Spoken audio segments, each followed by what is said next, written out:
first found CrossFit, my sister actually played rugby up in Minnesota, and some of her rugby teammates were doing CrossFit as supplementary training. And just one day out of the blue, she sent me the link to main site and said, this looks like something you might be interested in.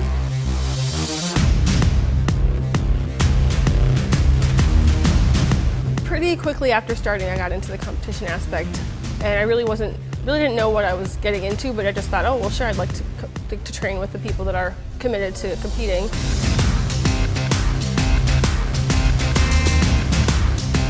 The beginning half of 2012, I actually didn't really train very much. I had my son, worked 9-hour days, trained when I could. This year, I've been training full-time, been blessed with some sponsor opportunities. I've actually done a lot more reading, what I consider mental training. I just want to be able to maximize my mental strength for the purpose of competing better, but also just for the enjoyment of it. I mean, that's the whole point, is wanting to enjoy it and wanting to see how far I can go.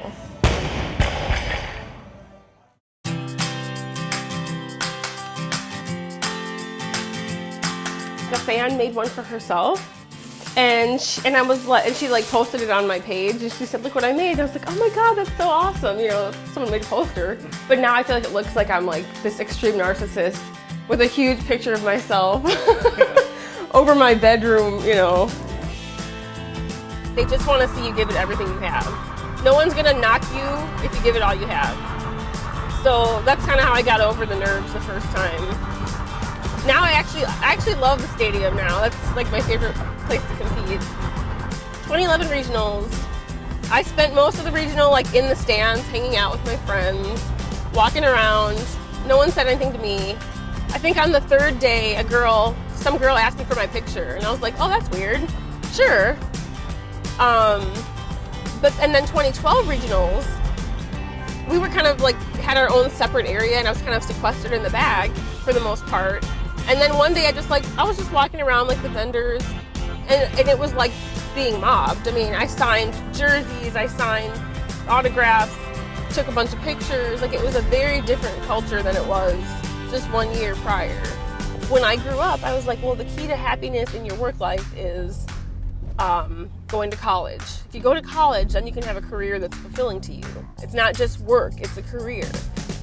And so I did that. I went to grad school. Like, I felt like I followed the rules, and I was just incredibly unhappy with the outcome. Before I even went to school, I was a group fitness instructor, and I just never really valued. I thought it wasn't like intellectual enough or whatever to be like a valuable pursuit.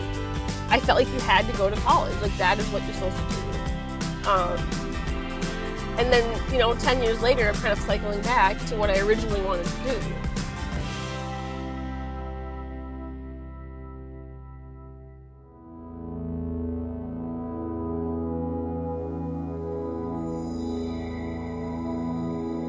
I actually have spoken to a friend who's just a weightlifter, and she's mentioned how her parents think it's really weird what she's doing.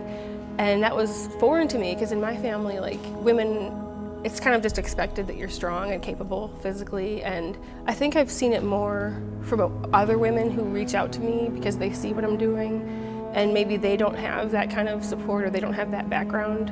And so for them, they have to come out of the defined roles that they've had in the past. And so having me as an example, I feel like, I guess, is helpful to them.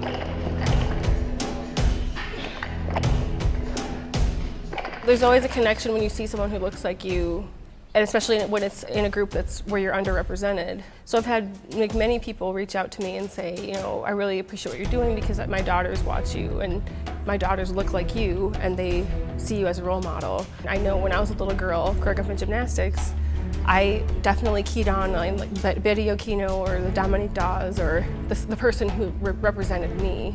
So if I can be that for someone, then that's phenomenal. I'd love to do that. Sometimes I wish I was a little more lighthearted person, but I think about a lot of those issues. I could have a blog and just like post my workouts, but my opinion towards that is like, who cares? If you really want to share of yourself, actually bringing some thought and reflection, life experiences, and sharing that with other people, that's more where it's at for me than like just posting my wads. I came from a family that, we didn't have a lot of money, didn't have a lot of people who had been to college, things like that. And my goal for years was to get a scholarship to college from doing gymnastics. And I ended up having 6 knee surgery. Well, I had 5 knee surgeries in high school. I tore my ACL 10th grade, tore my ACL 11th grade. Those are the main recruiting years. I did end up continuing on, walking on to a university team, hoping to earn a scholarship still. And then freshman year, I tore my ACL. I felt like I let my family down because I was not able to, go acquire this education without a financial burden on the family. It sort of left me with, instead of feeling like if you work hard and are dedicated, you will reach your goal, it made me, I guess, subconsciously feel like you can work hard, you can dedicate all of your being to something and still have, bad misfortune or whatever. And I think after that, I was afraid to put myself out there and dedicate myself 100% to something the way that I had gymnastics. CrossFit was the first thing that I got out of my comfort zone and just put myself out there. My mom is the kind who supports you for anything, whether she understands it or whatever. She had never seen CrossFit till the regionals last year. That's when I saw it click for her, that she was like, okay, this is awesome. They're very proud, as they've always been, to be honest. My family is just always supportive.